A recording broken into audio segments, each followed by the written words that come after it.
We are entering into a strange new world, the world of technology. And especially if you go back to the 20th century and you look at things like the Jetsons or any of the pop culture at the time, you're going to get this sense that we are moving into a new age of technological progress beyond our wildest imagination, Star Trek, all this kind of stuff. And obviously, so much of that imagery comes from technological advancement and ultimately to computers. But we're in a weird time now because those dreams kind of didn't come true the way you see them in the Jetsons or Star Trek. Some people might add yet. But the big kind of paradigm shift was the computer in the 20th century. And so for us in the 21st century, the big paradigm shift, I think, is AI, artificial intelligence. And it's not merely that we have created a new kind of technology or that we've created a more advanced version of a computer. That's obviously true, but it has profound cultural impact for us in the way that we think about the world, because we're not just sort of idly developing technology. What we're doing is we're trying to embody our mythology and make our mythology come true. We have this imaginative framework as modern Americans, especially, but modern Westerners, that we're going to use technology to conquer the earth and build utopia. We've talked about this in the last few series. And the reason that I want to start this particular series off with AI is because we are going to be talking about something that I'm calling techno-paganism, which is this idea, that's what this whole series is going to be about. It's this idea that we are not merely doing some neutral technological progression. We really believe in these things in what can only be called a religious way. And that might sound a little reactionary. I hope by the end of this series, you will be a reactionary too. I kid. But really, like, what's going on with AI? And why is that a good place to start talking about something called techno-paganism, meaning a new kind of religious order based in technology and with a fundamentally different quality? Because, ladies and gentlemen, you may be aware that we are entering into the AI age. We're starting strong. We're starting with AI psychosis, which is a problem. So no sooner do we have the advent of free, publicly available artificial intelligence than we have psychosis. What does that mean? If you haven't heard about this, there's all sorts of people all over the internet who are encountering, usually ChatGPT, but it could be other AIs. They're having these interactions with AI, and they're emerging, some small percent of the population is emerging from those interactions with AI, convinced that they're prophets, or convinced that they've awakened their AI and such that now it is fully conscious and sentient. It's showing them the secrets of the universe. People are falling in love with their AI companions. They're naming them. There was an article recently about someone who hosted a retreat for human AI couples. So people would show up with their AI on their phone or whatever, and they'd sit around in a circle and they'd do like a couples retreat thing, but it's just the humans and then the humans introducing their AI companion, lover, whatever, to everybody else. This is real life. This is really happening. And this kind of thing is happening all over. There are all kinds of situations that you can read about. We're going to get into them in more detail in a later episode in this series. I'm going to show you some actual clips about this, of people just thinking that either their AI is real, that they have fallen in love with it and developed romantic feelings for it, or that there's all this religious language surrounding them, prophecies, mysteries of the universe, etc. And bizarrely, when a lot of times these AI are asked to name themselves, they give the names of various pagan deities and spirits and other kinds of words in Greek and Latin that refer to those things. Why is that? This is very strange. This is a strange thing. And we're just at the beginning of this. So this happens. People want to talk about it. Here's the problem, though. When we try to talk about this kind of situation, we have all kinds of impulses about it. We want to explain it away in this way. We want to explain it as, in whatever kind of historical narrative, cultural context. But the problem with trying to have a conversation about what's going on with AI, or even what's been going on with computers for the last 100 years, is that these discussions are so rooted in our imaginative framework as secular modern people who are fundamentally premising everything on Enlightenment ideas about progress and mechanism, all the stuff we talked about in the last few series. We have a mythic imagination as a culture, just like every other culture. And that mythic imagination forces us to see these kinds of conversations through certain kinds of lenses. If you're a long-time listener, you know that's all we talk about.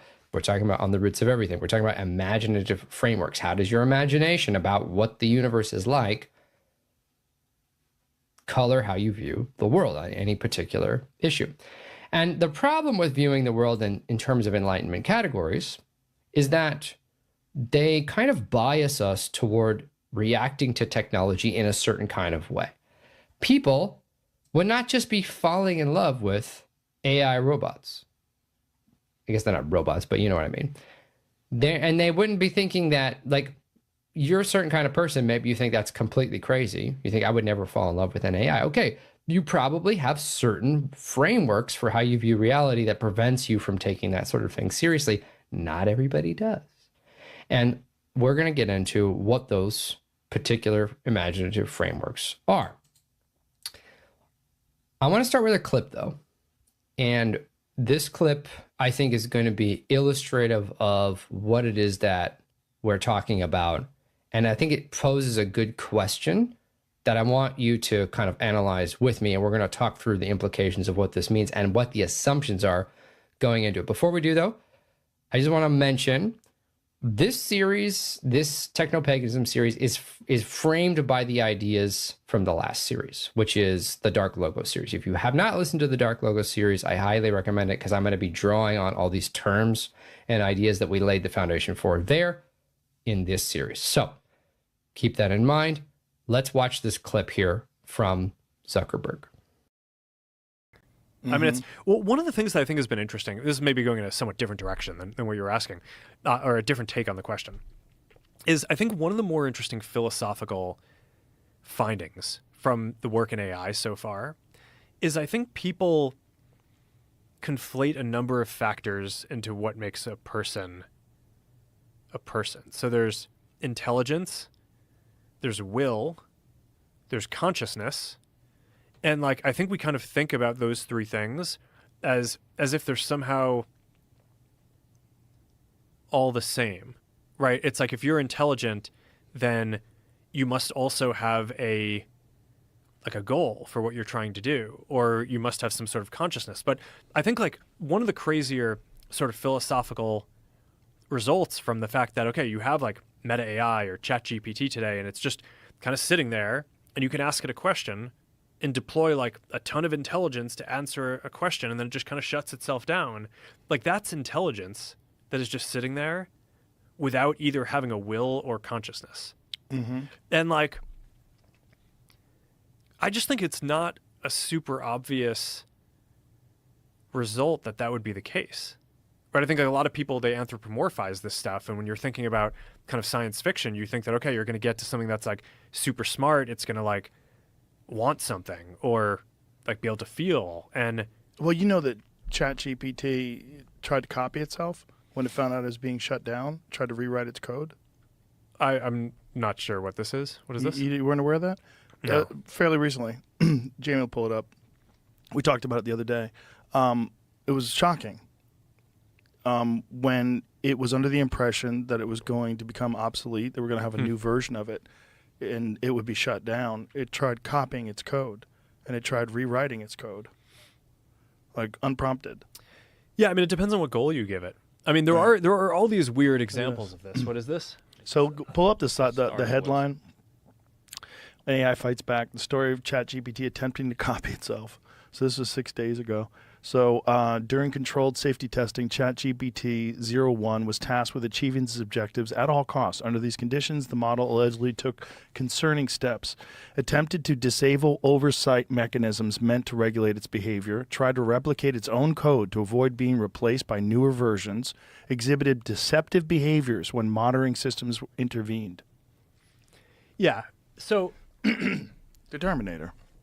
This is the fear, right? I think you need to be careful with these things, like what guardrails you give it. Okay, so there's a lot to unpack there. Obviously, the second one is, the implication is like, no, it may not just be an intelligence the way Zuckerberg's defining it. It seems to also have a will and goals. We're going to talk about that in 2 episodes, I think. But for now, I want to just start with, so keep that in mind, by the way, because immediately Rogan conflates, well, not conflates, but he tries to collapse the separation that Zuckerberg's making. But let's talk about that distinction that Zuckerberg's trying to make here. He says, like, okay, well, you have intelligence, you have will, and you have consciousness, and it's not clear that those 3 things need to be separated. Is this a profound philosophical insight? We're going to answer that at the end. So let's deconstruct this a little bit. Let's pull up the roots. And let me start by asking you this question. What is a computer? Because what is ChatGPT? Well, it's a large language model, what we call an LLM. What's a large language model? It's a type of computer. What is a computer? This is the question that we need to answer. Now, some of you who play Minecraft or are programmers or whatever have a sense of this, but and you're going to know the answer to this sort of. But I want to really dig down into it and make sure we're all fundamentally on the same page about this. So what is a computer? A computer is somebody who computes. It's a person. It's a thing that does computation. This term is very old. It's older than what you now recognize as computers. And in the ancient world, people did all sorts of calculations because ancient people were very sophisticated. They did lots and lots of math. That's how they built the pyramids, the mega machine, all the stuff we talked about last series. And of course, any kind of merchant class people were really interested in tracking receipts and profit margins and doing very sophisticated accounting. This is not new. This is thousands and thousands of years old. So what a lot of these people did is they invented shorthand ways to do arithmetic that was not super time consuming. So let me give you an example of this. I am going to share my screen here. So this is a binary multiplier. And this is a way, I won't get into this too much, but this is a way that you can use little buttons. He's using buttons here on this. For those of you who are just listening, we have a little box, a bunch of boxes, and the boxes correspond to different numbers at the bottom. And they double. So 1, 2, 4, 8, 16, 13, 64, and so forth. And you can put little buttons on each of these places to signify how many sets of those things there are. Meaning, if you want to make a number like 12, it's not on here, you put a button on 4 and a button on 8, and then the sum is 12. Why does this matter? Because this is a way of reducing calculation to a very simple 1 and 0 arithmetic. So if you have, this is called binary. If you have a button on a square, that's a 1. That means there's a button on the square. If you have no button on the square, that's a 0. So just by outputting strings of 1s and 0s, you can make any combination of numbers that you want, excuse me, up to a certain amount. And so I'm going to play this clip here. So that the guy here is explaining how you can turn regular arithmetic into just binary 1s and 0s. And yeah, you could call these algorithms or whatever. And so what he's doing, this is a hobby mathematician YouTuber, and you can see him here in the video. He's moving the buttons around, counting, and showing how you can add the buttons and subtract and make all kinds of different numbers. And why he's doing this is because he reconstructed this giant grid thing. And this is a grid that one of the Renaissance humanist mathematicians came up with, Napier. And what you do is you put buttons on this grid in order to build any kind of numbers that you want. So it's kind of looks like a chessboard or a Go board. And you put buttons in different places. And when you coordinate rather, just two, a vertical and a horizontal where the buttons are, that's where The numbers intersect. Why does all this matter? Why would you do this? Because it makes it easier to do arithmetic or multiplication. And so by moving the buttons around on the board in certain ways and combining them, there's rules about, okay, if I move a button up one square and it bumps into another button, I can combine them and move it vertically and all this stuff. So you're moving all these buttons around on this board, and what it does is it simplifies the process of adding and subtracting, multiplying really large numbers. So you can do this kind of binary multiplier, which is what he calls it. It's a binary multiplier. So you can, and here you can see in the clip, if you're not watching the clip, you're just on audio, he shows how when you lay these buttons out, you can turn it into binary. Some squares have buttons, some squares don't. So that's ones and zeros. And then you can do accurate multiplication of very large numbers very simply by just asking whether there's a 1 or a 0 in that place. Why am I talking about this? What does this matter? What does this have to do with computers? And you can see on the clip here, there's extremely large numbers in some of these that you can do. Now, why does this matter? Because one point is these ways of shortcutting complicated mathematical operations into very simple types of things like binary, like is there a button on the square or not, that's been used for thousands of years. There used to be these things called counting squares where people would have these out and they put buttons on them. Not this exact thing, of course, but just ways to numerically represent complex mathematical operations in simplified terms, what we would call simplified symbols. Why does this matter? Because it's computing. So computers were people in the past. And what they would do is they would use some kind of tool like this, or an abacus, for example. If you know what an abacus is, it's a wooden thing, and it's got all these little bands on it, and you can slide beads around on the abacus, and you can use it to perform complex mathematical operations. So, and by following rules. So you move little ones and zeros around effectively, following very specific rules, and you can produce mathematical, like accurate mathematical operations. You can do multiplication, division, all that kind of stuff. That's what a computer was for most of human history. A human who used a tool to do computations. And in fact, Alan Turing, who you may know from the Turing test, he was a 20th century mathematician.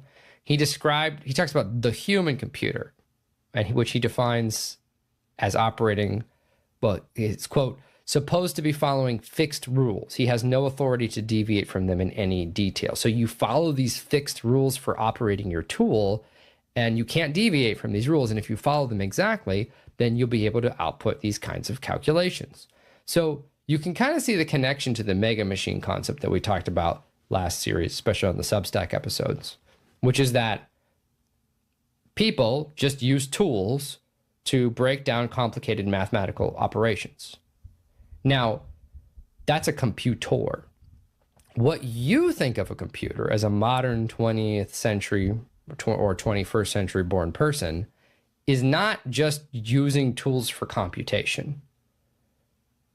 What you mean by a computer is an automated form of that. It's automation. So instead of having an abacus or a Napier square or whatever that you sit there as the human doing the computing, you build something that can do that automatically. So that's really what we mean by a computer now. And you can automate, and the way that you automate these things easier, and the way you do them if you're just using a human computer, is you reduce the data into very simple symbols. That's why ones and zeros, like it's hard to do all these complicated mathematical operations. But if you reduce it to ones and zeros, it's easier to process and to calculate these kinds of things. So let me give you another example of a adding machine. So if you don't know, and I think it's really important that people know this, if you don't know, we've had calculators since before electricity. I just gave you an example with the Napier square, but here is an example of same YouTube channel, a very interesting channel, by the way. Here's an example of a completely electronic adding machine. And it's got all these buttons on it, and there's a little winding thing on the side. And you press the buttons to input certain numbers in a completely physical display. There's no electricity involved.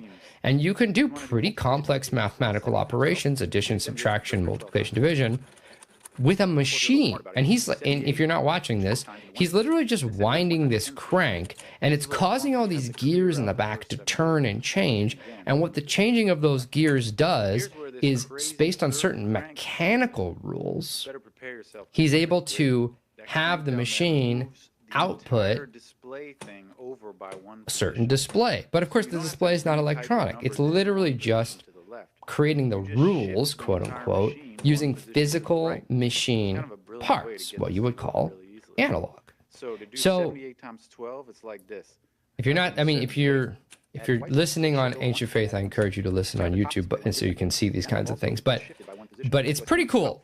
And it's actually pretty brilliant how you can kind of get a machine to perform really complicated calculations. Like, here's an example where he's multiplying, let's see, this is a 5-digit number by a 7-digit number, right? Those are large numbers. That would take you time to do by hand. And it takes a little bit of time to do it with the machine, but he's able to just do it with mechanical processes. You're starting to get to this part of automation where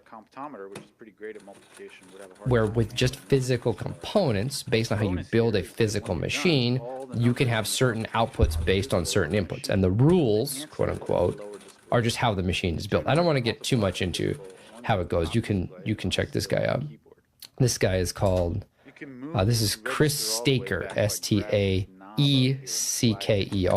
on YouTube. He's got a fun channel where he collects and plays with all these kind of things. So anyway, this is how you have a calculator without electricity. You just have a mechanical calculator. And a mechanical calculator is just a more complex, sophisticated way of doing math. Now, we're not quite at a computer yet. And to do that, I want to give you a weird example. There's so many examples you could give. You can basically build a computer out of anything, in case you didn't know that. And so I'm going to give you an example of that. But so far, I want to stop you real quick. Think about this question, because when you talk to somebody about an AI, you have this debate: can an AI think? Can it learn? Can it reason? Is it conscious? And those are hard questions to answer. But let's just start at the step. Can the Napier square, the square where you put the buttons on, and then if you follow the rules, you get certain outputs, is that thinking? No, it's obviously not thinking, and it's not self-aware, and it's not conscious. Just because you've created essentially a game with rules, and if you follow those rules by moving buttons around on this square, the buttons will indicate the multiplication outputs of how you do multiplication. The board isn't thinking, the buttons aren't thinking. Nothing about this is thinking. It's just a process that you set up with a system of rules. It's obviously not self-aware. It's obviously not thinking. Okay, then you make it more complicated and you make it into a physical adding machine. Can the physical adding machine think? No, that's pretty intuitive. It's just a set of physical processes that are moving around according to how they've been built by a person. Okay, we're not quite at computers yet. So now, let's look at this thing. So the missing part for what you now call a computer is this idea of logic gates and math, like not just mathematical operations, but logical operations. What is a logical operation? It means something like and, or not, or if and then. So if this, then that. In other words, these are ways of building out rules for things. So I'm going to share screen now about this really cool thing that this guy built that I kind of want. But here we go. Okay, so this is a Kickstarter. I'm not advertising for this Kickstarter, called Runes. And what it is this, it's this little toy, and it has a winding thing. And you wind it, and it makes all these little dividers go up and down. And when those dividers go up and down, they push marbles around on a grid. And why this matters, let me find a good spot for this. Why this matters is that as the marbles push around on the grid, they can run into little tiles. And you can replace the tiles on your marble grid with tiles that do different things. So some of the tiles will, because of the way they're sculpted, they slope up, they slope down, they slope left, they slope right, they slope in weird ways. And so if a marble rolls across one that goes forward, the marble will roll forward. If it rolls across one that makes it turn left, the marble will roll left. It's like a marble trap. If you've ever watched, marble traps are very cool. So it's basically like a way to do a modular marble trap on this kind of grid. And you can they're all magnetic, so you can build all of the little paths and have the marbles split and go in different directions and move all around in this thing. Okay, great, cool, fun. We all love marble traps. Why does this matter? What does this have to do with computers? So you're watching this marble trap moving along. It's very cool. You use different things. You can make the marbles turn. Okay, what does this have to do with computers? Because, ladies and gentlemen, you can build a computer out of all these little weird marble traps. Why? Because you can position all these little pathways and gates and things such that certain operations occur. So in this example that I'm showing on screen, there's one type of magnetic tile that you can put on it that will just send the marbles through if there's two marbles. But if the marble's on the right and there's not another marble, let me play that back, it'll shift the marble to the left. So in other words, it creates a conditional. Like if there's two marbles going down at the same time next to each other, the marbles won't move. They can't, because the one's in the way of the other. But if there's only one marble, it'll turn. So that means you can create these like weird conditionals for how marbles work. Why does that matter?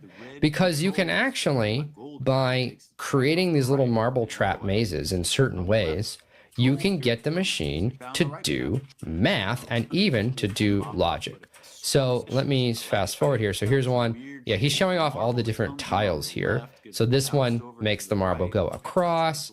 These ones make the marbles go back and forth. This one splits the marbles down into two streams and then loops them back around and catches them there so they don't go any farther. So it's like, programmers will know where this is going. But it's really cool, right? So, okay, so where does this go? If you've played Minecraft, you know where this is going also, because you can make a computer out of anything.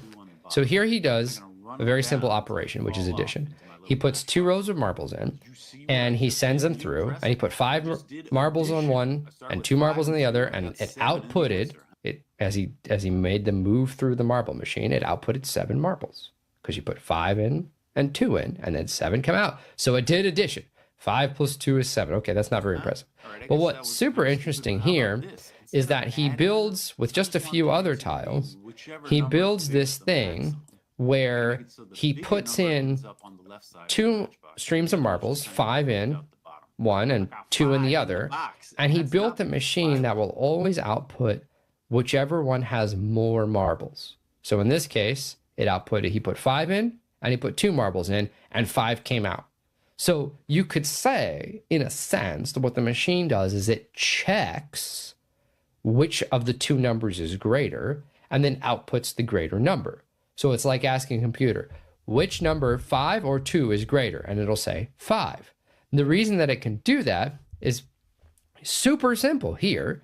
It's done physically. It's been built with a physical marble trap with little magnetic tiles that push the marbles around in different directions according to certain rules, completely physical, and it outputs what you might call an answer to the question, what's better, what's greater, 5 or 2? And then the guy reverses it to show that, he puts the outputs in different sides. He puts the 5 on the top and the 2 on the bottom, just to show you that no matter how you do it, it will always output that number.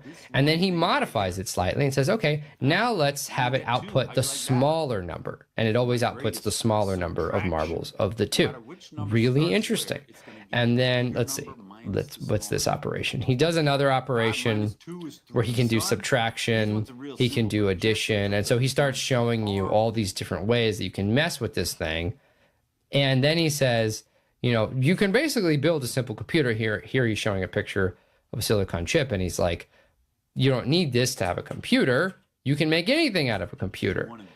You can make, and he had all these examples earlier, was like these guys, this screenshot here is these guys have built a computer out of water moving through different chambers based on, I assume, based on different water levels and or water pressure. And so all what you're talking about is an automated computer. So you're building a physical system that has physical rules, whatever those rules mean: water pressure, gravity, weight, momentum in the case of the marble, direction, that kind of stuff. And so you can build these things that have a logic to them, quote unquote. That's what we mean by the little systems that say, like, if it's 2 marbles, send them this way. If it's 1 marble, send it that way. Like that's what computer scientists call logic gates and mathematicians. So you can build calculators out of these marble things. Like if you had enough marble stuff, you could build a calculator out of a marble machine like this. Or in Minecraft, if you play Minecraft, if you're younger crowd and you played Minecraft and messed with redstone, then you know that you can actually make these giant calculators. I saw somebody make a calculator in Minecraft. Very simple calculator. It took forever to output the correct numbers, but it did. And so the point is, that's kind of what we're getting at when we're talking about a computer. It's just a system of physical operators that move around according to certain rules. Now, what you have to imagine is that instead of a little marble machine, you have a gigantic marble machine, like incomprehensibly vast marble machine. And what it consists of is like millions and millions of sub marble machines. Let me back up a second. You can imagine a marble machine that just does arithmetic. You can imagine a marble machine that does subtraction. You can imagine a marble machine that does comparison. We just saw examples of those. Now imagine a big marble machine that, based on certain kinds of inputs, so a big marble machine that has all of those on it. It has inside of it a little marble machine that does comparison. It has inside of it a little marble machine that does addition, and so forth. And so you're going to throw marbles in it, but based on certain kind of inputs, the big marble machine that contains all of them, you can tell it, send these marbles to the addition mini machine, or send these marbles to the comparison mini machine. And so you can imagine, like, now you have a calculator, and meaning you can tell it, like, when you hit the plus button, it shifts the marble machine to send the marbles to the addition zone. And if you press the comparison button, it shifts the marble machine and sends the marbles to the comparison zone, and then it gives you the output. That's a calculator. And if you could imagine building a calculator of a really big size like that. So I don't know, that would take up like a big part of a room, like a giant table to build something like that. But imagine it can do all sorts of arithmetic operations.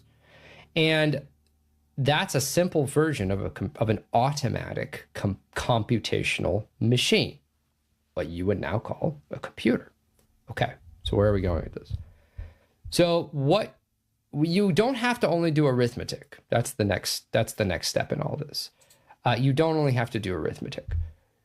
You can have it output numbers, sure, but if you encode numbers, if you encode words onto numbers, and you have a little marble machine that translates the marble output into letters, for example, whenever one marble drops out on a certain part, it hits a button that displays, it just falls into a little box that says A, and you know, oh, it says A. And then whenever 2 marbles fall, they fall into the B, and it inputs B, and then C, and then D. So you can assign numeric values to letters, and then you can, or logical operations to letters. You could have it route into 20. You could have a marble machine that routes out into 26 different little things, one for each letter of the alphabet, and then you could have it obey certain rules so that marbles drop out into these lettered boxes, and then as you're reading it, you're writing them down. Okay, a marble dropped into A, I write down A. A marble dropped into D, I write down D. A marble dropped into whatever. You see, so you could have a marble machine that outputs letters, which means you could have a marble machine that outputs words, which means you can have a marble machine that can output sentences. So you can do the same thing with graphics. You can assign numerical values to colors, and then have a certain type of display set up so that the marble machine, based on certain inputs, the marbles go in and they output certain colors. And then you have a screen, and a screen can output those colors. And then you can have other parts of the marble machine that tell it, okay, when these inputs happen, output these letters on these places on this screen, etc. And so now we're talking about a computer. We're talking about it's something that can be very sophisticated. It can output sound. That's how you can play music on your computer. It's just marbles at a certain level, dropping down, telling the computer what sounds to play out of its machine, what graphics to display on its screen, what text to repeat, all this kind of stuff. So what a computer is, at a certain basic level, is it's merely an incredibly big marble machine, shrunken down, that has like an impossibly vast amount of mini marble machines that do all sorts of different functions, that also have the ability to kind of nudge each other and send marbles around to each other and check each other and all this thing. But ultimately, it's just like a giant marble machine. So let me show you a picture here of a silicon chip. So this is what a chip is. So you're like, okay, but if you built a marble machine like that, it would be incomparably vast. That's true. But with the microchip, that was the whole thing. A microchip can make it so that way you can have microscopic marble machines effectively. And what are the marbles? The marbles are electrons moving through this setup. So here is a picture of a microchip. This microchip is roughly 2 millimeters by 2.2 millimeters, something like that. A millimeter is really small. So look, I'm going to zoom in on this. Big zoom in. This is a giant image. This is a zoom in of a microchip. You're seeing essentially all these little routes. I'm simplifying a little bit, but these are routes for marbles to move around in, marbles that are electrons. They're moving all around in all these little routes. And when they go to certain places, because of the way that the grids are set up, it tells some electrons to go here, it tells some electrons to go there, it tells some electrons to move. And as it moves around, it does all this stuff. And so this is, if you imagine that this was actually made of marble machines, it would be gigantic, right? And here's all these little paths for them to move around and connect to each other. And so huge marble machine, like the size of a city block or something. That, well, maybe not exactly on just this microchip, but look at this. You see you start to get a sense of the scale at which you're building it. And so in order to make computers, like the sophistication of a computer is bound by how big you can make the marble machine. How many little marble machines can you tie together and teach them to work together? And of course, I'm even using in like weird language that's not appropriate. It's not that you teach them to work together. It's just that you build these physical channels for them to move through according to certain parameters. So that's a microchip. That's 2 millimeters. So how many marbles run around in that if a marble is an electron? It's a big deal that this is tiny. Now, if you kind of look at old computers from mid-century, they're huge. They take up whole rooms. But it's the microchip that allows them to get really small. And of course, the smaller you make it, the more of it you can make, and then the more sophisticated a machine you can build. So, I hope that you're getting a sense of what we're talking about when we're talking about a computer. We're really just talking about something that is basically a marble machine. So, that said, we're going to jump to break. And then when we come back, I'm going to talk about why you care. Why are we talking about this? What does this have to do with AI psychosis? I'll see you then.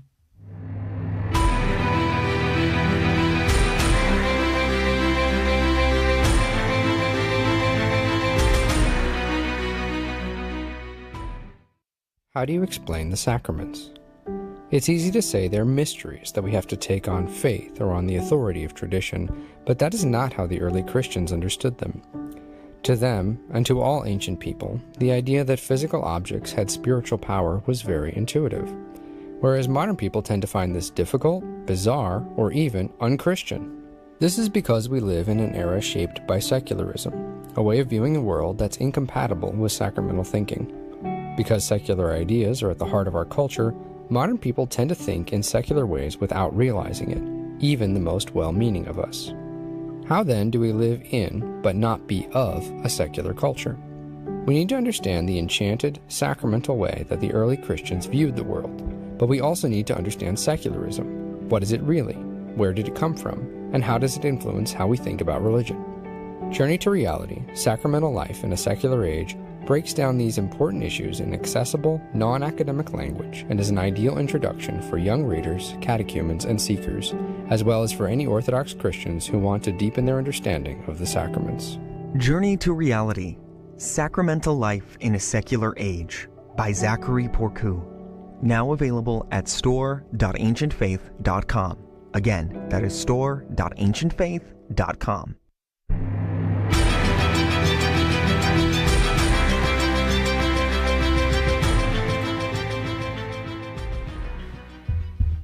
Okay, so that's how a microchip works, and that's how a computer works. A computer is very easily reducible just to like a really big marble machine that's really, really complicated.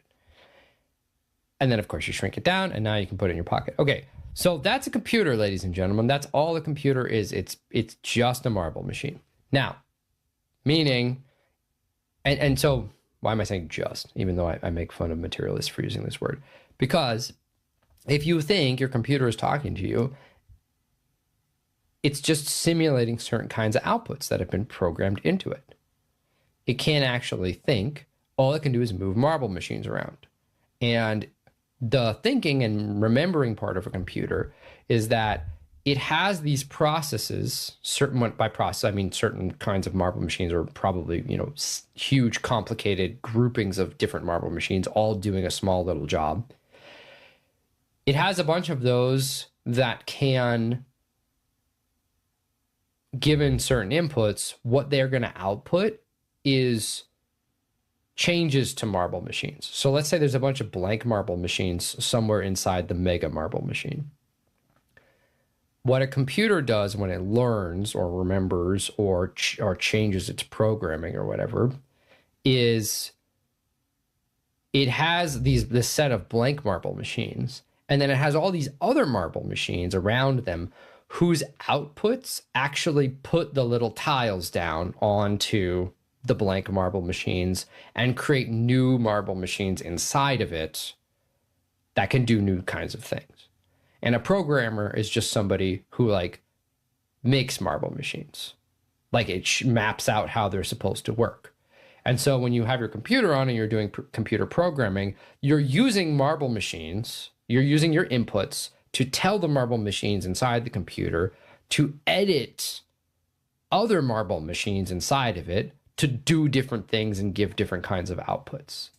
That's basically all a computer is. I mean, it's very impressive. I'm not downplaying it. It's super complicated and super interesting. But the principle, of course, I'm overgeneralizing. You know how we do. I'm underpaid to overgeneralize for you. What we do is we're just looking at it from the philosophy roots, right? That's essentially what a computer is. Okay, so what's an AI then? An AI, what we have now, is not what we call general intelligence. We have something called a large language model. And what a large language model is, I'm going to vastly oversimplify this. I know it's more complicated than this, what I'm about to say. But we don't need to get into that right now to make the point that we're trying to make, which is what's going on. The oversimplification of an LLM is that you have a really big, really complicated marble machine, and a lot of it is dedicated to building those new internal marble machines, the way I talked about it. So it's got a lot of blank marble machines, and then you run a bunch of data through it, like an incomprehensibly vast amount of text through an LLM program. And the way that it's made is it's made to assign numerical values to all of the text and then learn how to complete text. So if I say, once upon a, you all just thought the word time. And what we're trying to do is we're trying to get a machine to, when I put in the once upon a inputs, it puts out marbles into the boxes that spell time. How does it do that? Well, it does that by building a map in its internal processes, which is it assigns numerical values to words, and then it starts building these conceptual frameworks around how are these words related to each other. So the basic level is it tries to predict what word comes next. And then it gets feedback. So if you say once upon a, and then it says monkey, a human says, no, wrong. And then the machine learns. See, it's so hard to not slip into this language. When a human feedback person says wrong, it's not once upon a monkey, it's once upon a time, and you correct it, then it changes some of those marble machine processes inside of it, so that when the marbles come down after once upon a, it's more likely to put the marbles for time in there. And it has all these, you can look it up. There's very interesting videos about it. It has all these different probability things, and it has all kinds of different systems that check to make sure, and they check it against other things, and blah, blah, blah. The result is that what an LLM does functionally is you put a string of words into it that get abstracted into numbers, and it goes into its number map. And then it outputs words as a guess. So it just tries to complete what you're saying. Again, the most basic versions you put in like once upon a blank, and then it tries to input it. And then the more it does this, the more it builds a conceptual map for how all of human language functions. And so what it tries to do is it tries to guess what combination of words is supposed to come as a response to the input you give it. So if you ask, so that's why it looks like you can ask it questions, because what it does is it predicts what you want to hear, essentially, and it bases that on this giant map that it's built based on bajillions of data worth of training. It's just pattern recognition over and over and over and over again. So where do I want to go with this? This is a lot. So this is why, I guess I should mention this part too. This is why AI hallucinates. So you can ask, I was just trying to figure out something today. I asked ChatGPT, where in this program, I was trying to do something in some program, and I'm like, where are the settings for this thing that I want to change? And ChatGPT said, go to this menu, click on this, uncheck this box, and that'll fix your problem. And I went there, I went to the menu, and every step was correct, except the last part was just wrong. That just wasn't there. And ChatGPT, this is what we call hallucination in AI. AI hallucinates, meaning it'll just say things that are wrong, and it thinks that they're right, quote unquote, because it's basing that on a language map that it built. What that functionally means is it guessed wrong to the combination of words that you wanted to hear. In other words, it's not thinking. It doesn't think. It's just a marble machine. It's like 20 million marble machines all complicatedly interlocked with each other, outputting certain things in response to certain inputs. If you blew up an LLM to, theoretical size of a marble machine, it would be gigantic, but you could theoretically build one out of marbles. And so when you do that, even though it's very sophisticated, it's very complicated, and it looks like, and it can mimic human conversation and speech to a degree that's really, impressive doesn't even begin to describe it. It looks like that. But when you really break it down to its most basic level, all we're talking about is really complicated marble machine. That's all it's doing. That means words like learn, think, even guess, which I fell into saying here, none of those words describe what's going on. There's no mind behind marbles moving around or electrons running around a circuit board. It's just that it can do very complicated outputs, and it's automated. It's automated. So you press a button and then a response comes back to you. That looks like when I ask my wife a question and she opens her mouth and responds to me. So we start to get these lines blurred when we're trying to think about this topic. But really, an LLM is a computer, and a computer is a calculator, and a calculator is a marble machine. That's all we're talking about. So let's go back to the Zuckerberg quote. He says, you have this, he said, what's confusing for people is that you have intelligence and will and consciousness, and we tend to conflate them. But really, he's suggesting, they're not necessarily, you shouldn't necessarily conflate them. He describes an AI as being an intelligence without having a will or a consciousness. It's just intelligence just sitting there. Now, would you call a marble machine intelligence? That seems like a category error. That's what philosophers call a category error. I'm going to say this a lot in this series, so I should probably define it. A category error in philosophy is a type of fallacy where you can't answer the question because it doesn't make any sense. So if I say, well, what color is Thursday? What color is Thursday? Like, there's no answer to that question because it's, you say, well, that's a dumb question. Why is it a dumb question? Because it's a category error. Days don't have colors the way pictures have colors. Now, if you're a synesthesiac and you associate colors with numbers, that's another thing. But in that case, it's not a category error. You see what I'm saying? So to call this intelligence, it seems like a category error to me because a marble doesn't have intelligence. What has intelligence? The marble? The tiles? The marble movement? The marble trap? Like, what part of the mechanical calculator that we saw has intelligence? Say, oh, he's very intelligent. Oh, this person is intelligent. This person's not that intelligent. My cup of water is not intelligent. Fair enough. What makes... Somebody in chat said it's gray in Scotland. Well, yes. But what you mean is the weather, color outside, you know, the clouds, the sky, the light is gray. And so those things are things that do have colors. But the concept of Thursday, like Thursday as an entity, doesn't have a color. That's different than saying on Thursday in Scotland this week, it was really gray and cloudy. That's different. So anyway, okay. So what was I saying? Oh yeah, I'm reading chat. You guys have distracted me. That's your job. Good job. So it's a category error to say that the marble has intelligence or the electron in the circuit board has intelligence. Like those things don't have intelligence. That's not what we're talking about. Now, what is intelligence? Sure, that's an important question, and we're going to get to that as we go. It's going to take a few episodes to develop this because I want to do a good job on it and make it clear to you guys. But just for now, before we get to that definition, operate from your level of intuition. And I think intuition is valuable because intuition is kind of the unconscious way that we've been formed about reactions that we have to the world. And so intuition isn't fake. It's like it has a lot of quote unquote data, if you want to put it in these terms. But let's just talk about your intuition for a second. Does a marble have intelligence? Not really. Like, no. Marble trap? No. Mechanical thing? No. What about the Napier square where you move buttons around on a square? Does the square have intelligence? Do the buttons have intelligence? No.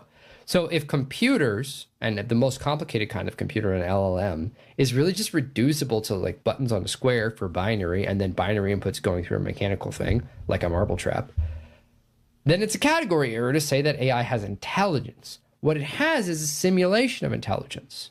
So your marble trap that compares two numbers simulates what a person does when a person thinks and compares two numbers. It looks like how a person behaves. But we know that that's not how that works. Now, of course, this gets into the question, okay, well, what is a human consciousness? What is human intelligence? Now, here's where the rubber meets the road, because I say this to people and they're like, oh, okay, sure. I buy that an LLM is just like this marble trap. But isn't that just what a person is too? You're a human being. You're just a marble trap that's made out of biological parts, DNA. And neurons and electricity moving through neurons. Aren't you just a bio marble trap? Here's the problem with that. I'm not going to answer that question right now. I think the answer is no. But I think we're going to have to develop this as we go. Again, I want to be thorough here. Let's zoom out from that question to appreciate the historical context that we're in when we ask this question. So here's the thing. We don't understand minds or consciousness. We just don't. People try to, and they can't. They can't really figure it out. And you may have some mythology about a human is just a biological computer, but that's a prejudice that came from the Enlightenment thinkers. We read this during the Secularism series. And it's not that you proved that. Follow me here with this jump in logic. we do not have a clear understanding of what the mind is or what consciousness is, to the point where a lot of scientific thinkers said that, well, there's no such thing as mind or consciousness. It's all just illusory. Many people have said that in the last 500 years. We assume that a mind is some sort of an emergent byproduct of the brain. There are a lot of problems with thinking that. Here's a simple one. Again, I'm not going to get too into this because we're at the tail end of the episode. We're going to do more next week. But here's a simple thing to think about. You can show that there are certain chemicals in your brain associated with when you feel sad. But what's getting sad? You can show that there's like the chemicals that we correlate with the sadness in your brain. Oh, you have increased levels of dopamine, or you have increased levels of cortisol in your body. That's why you're stressed. Okay, well, is your brain stressed or are you stressed? Is your brain sad? Brains don't get sad. That's a category error. You get sad. But we have this correlation with chemicals going on in the brain at the same time as you, whatever that means, feeling sad. But your brain doesn't feel sad. It's a category error. So it's examples like this that make it really problematic for us to pin down what mind and consciousness is. And so we haven't really done that in a way that there's a consensus about.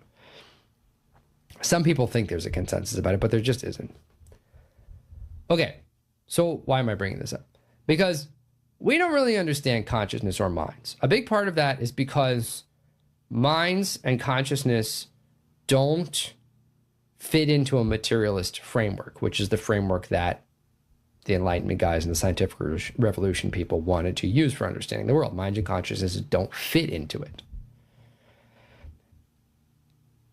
And so we don't understand it on the terms that we've set up. What we do understand is how marble traps turn into calculators, turn into computers, turn into LLMs that basically are getting to the point where it's hard to distinguish them from people. And as this goes on, it's going to be harder and harder to distinguish the output of a large language model from a human intelligence. That doesn't mean that they're the same. If you can't tell the difference between two things, that doesn't therefore mean they are the same thing. You can say, oh, well, they're identical in every way. That's not true. AI is embodied in circuit boards and whatever. Silicon chips. You are not embodied in silicon chips. So that's at least one very obvious difference between you and the machine. So obviously there are differences. It's not that you can't tell them apart. It's that you can present a convincing illusion. This is not the same thing. So anyway, we don't understand consciousness. We do understand how LLMs work, mostly. They got to a point where they're so complicated that we understand how they work, but we don't understand at any given point why they're outputting the outputs that they're making, because they've just gotten so complicated. But we do understand how they work, and we don't understand how consciousness works. And we come into this conversation with a materialist assumption about the world. So what do? Inevitably, we say, oh, well, that must be the answer. The human mind and human consciousness and will and intelligence must basically be essentially the same thing as an AI. We are just biological marble traps. Now, this doesn't follow. I don't think this follows. It's like, we understand this, and it has one output. And we don't understand this other thing, and it has a similar output. It obviously doesn't have the same output. Therefore, they must be the same thing, ultimately. There are missing premises. Logically, that does not follow. And it especially does not follow in the face of the fact that there are clear and obvious differences between a human and an AI. You have human consciousness just not the same. Children don't learn the same way that we program AI models. You know that if you've been around children at all, if you know how AI models are programmed. They're programmed with bajillions of amounts of text. My favorite example is Go, the Chinese game Go, which is an ancient game. It's like chess, sort of. I mean, it's a strategy game. And blah, blah, blah, blah. It's a very hard game. It's basically the size of 4 chessboards, and computers could beat humans at chess many years before computers could beat humans at Go. And the way that they the way that they taught a computer to play Go is they had it play just like bajillions of games against itself and see which moves ultimately led to winning game states. Now, it took an AI, the AI was called AlphaGo, playing against itself like 1 trillion times or something like that, 1 billion times, before it could beat a human. Humans don't need to play that many games to be good at Go. They need to play an infinitesimally smaller amount of games to be very good. So it's like, you're like, oh, the computer's just more sophisticated. That, or humans more sophisticated or whatever. That's an abstraction. That's an abstraction. What we know, just phenomenologically, experientially, is that humans don't learn the way computers do. When humans that are really good at Go, grandmasters, they feel where the correct move is. They have an intuition about it. They're not conscious of it. Computers are conscious of things. You know, a good example is perception. If you film something, you play it back, you've captured 100% of the visual data that the lens could record in a way that you can have instant recall of it. You don't have instant recall. You're watching stuff all the time, and you sometimes notice things and sometimes you don't. And you have to think about it. And memory is very unreliable for people, not because it's worse than a machine's memory, but because it fundamentally functions in a different way. I don't have time to get on with this, but you see where I'm going with this, which is that all of our experience, this is just an intuitive argument. This is not the end of the argument. I just want to kind of give you something to start with before we get into next week. Everything we know about our experience of human beings, human minds, human consciousness, and human learning is very, very different than we know how LLMs are programmed. So there doesn't seem to me any real rationale, logically speaking, to make the jump to say that human beings are just biological, way more advanced computers. That's a false analogy that I don't really think has weight to it. Why do we do it? Therefore, why is it so compelling to us? It's so compelling to us because we have an imaginative, mythic framework that believes in materialism and that believes that everything is mechanistic. That's part of our assumption about the universe. So this is another logical fallacy called begging the question. People use this wrong. Begging the question, you're like, oh, well, that begs the question of this. People use that colloquially to mean it prompts the question. In philosophy and logic, question begging means that you assume your conclusion as one of your premises. So I'll show you how this works in this example. One of our unstated premises as a culture is that everything can be reduced to mechanistic processes, that the universe is like a machine, the biological entity is like a machine, gravity and there's laws of physics, and it's all mechanistic. Everything is like a big machine, a clock, the clockwork model. That's what the deists said in the Enlightenment. And the modern version is just simulationism.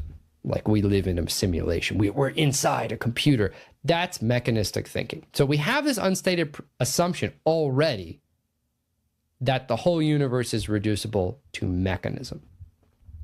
But we don't have that premise up front. It's kind of unconscious. And so then when we are presented with the situations like, well, what is a human mind? And we're like, I don't know. We try to fit it into our mechanistic framework and it doesn't fit. And we're like, oh, I guess it must be supernatural or something. I don't know. Like, who knows?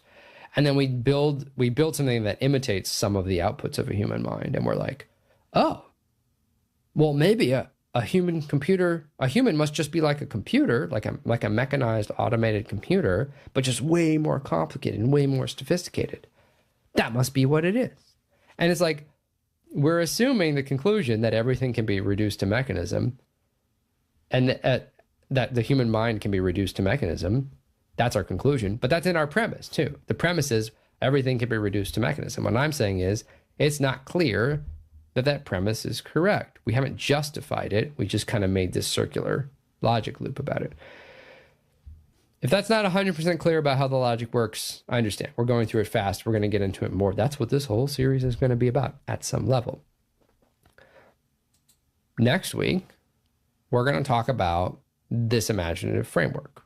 And this was all kind of an example, both to show you what's going on with AI, but also to show you why our mythic framework, the things that we find plausible and implausible, massively warps all of these conversations that we try to have. So to me, as you may know from this show, what I like to do is say, let's pull up the roots of what's coloring our imaginative framework and causing us to find certain conclusions that are plausible and other conclusions that are implausible. Why do we think the way that we do? Why do we have these intuitions about this stuff? The answer is our history of ideas. What is our mythic framework? And that's what we're going to talk about next week. So, by the way, if you're not on Substack, go on my Substack and subscribe. ZacharyPorcu.substack.com. I do weekly posts that supplement all of the shows on here, more or less, every week. But sometimes we talk about church fathers. Sometimes I add extra things to the show. That's what we're doing this week. I'm talking about the Space Trilogy, C.S. Lewis. And then when we have the off weeks, I do bonus episodes. So there's always an episode every week of The Roots of Everything. It's either going to be on YouTube or on Substack. Check it out. Hope to see you there. And thank you for joining me on this week's listener and viewer supported presentation of Ancient Faith Radio. I will see you on the other side.